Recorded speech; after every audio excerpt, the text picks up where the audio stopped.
It's a good question.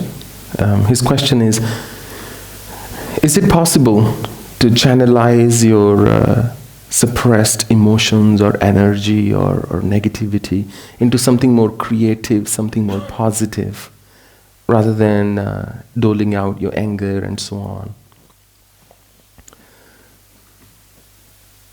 I used a word just a moment ago, creative. When you are creative, you are positive. When you use your energies towards some creative cause, pursuit, method, system, then you will be more positive, or more importantly, you will use your energies towards something that will eventually be fulfilling. One. Second, that's where meditation, prayers, chanting, when done correctly, are extremely helpful. That I have this energy bubbling in me. Let me first harness it, then direct it. Because when done correctly, meditation, contemplation, or prayers, or chanting, they make you more aware of not just yourself, but your higher self, your greater self, your more powerful self. And then that becomes the source of your energy. There was a time when we did not have electricity in the ashram. In the name of electricity, all we had was one service line. That's it. And after 7 p.m., the fans wouldn't work. You could not have a tube light in the whole of ashram, just a CFL bulb would work. But then we got a transformer, eventually. After being duped first, by the way. Then we got a transformer. And now we have this energy supply for the whole ashram.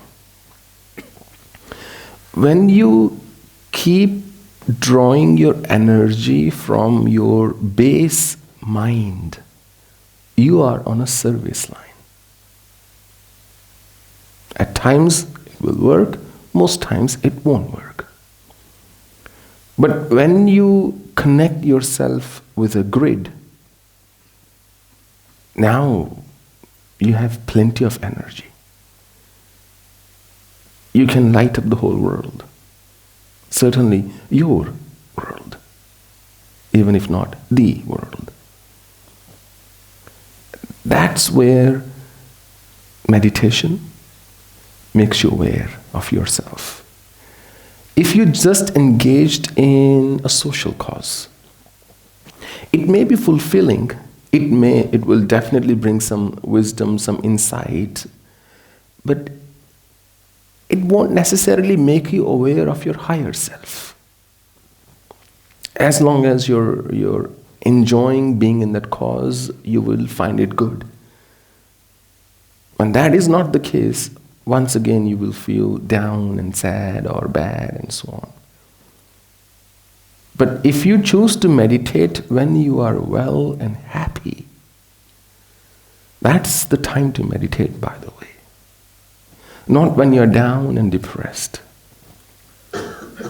As I've said many a time in the past as well, the most common misconception people have about meditation is that in order to be calm, I can meditate.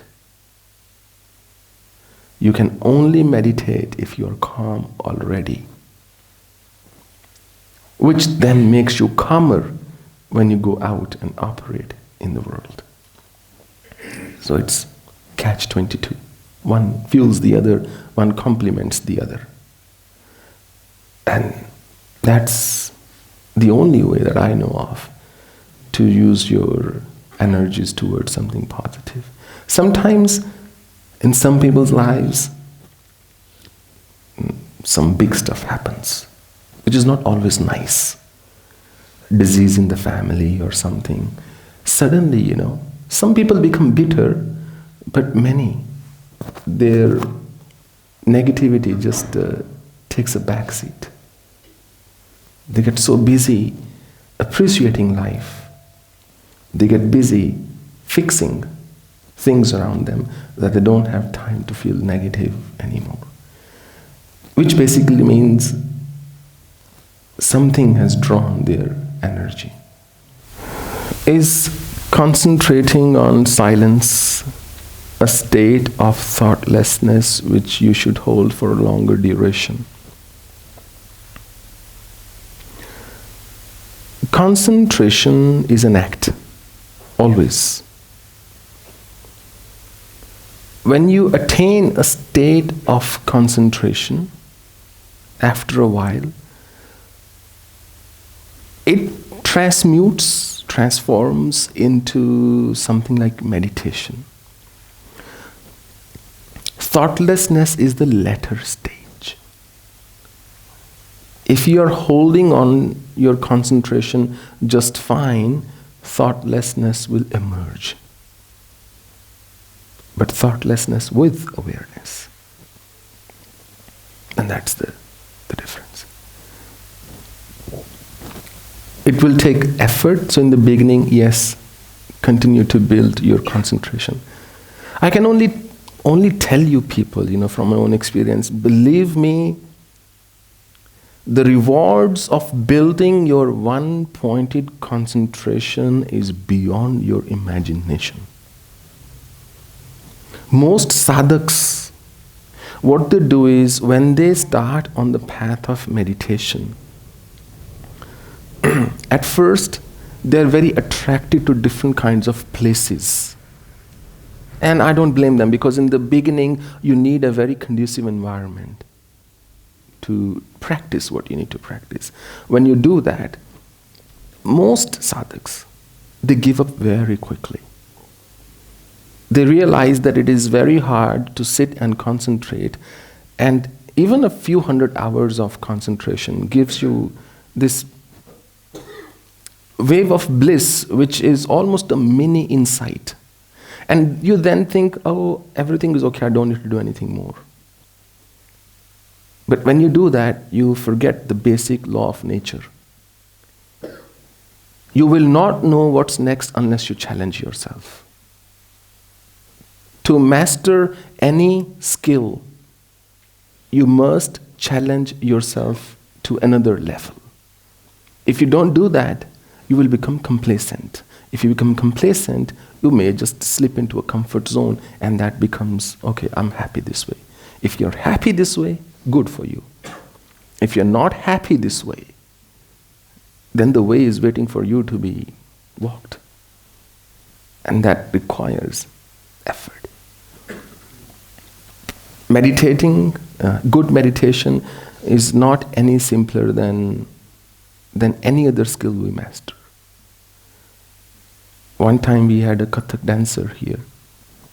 When she did Kathak, she spun around like, I don't know, 50, 60 times. Because for years, she had trained to move that way. An average person doing that will just simply collapse on the floor. So it's a skill.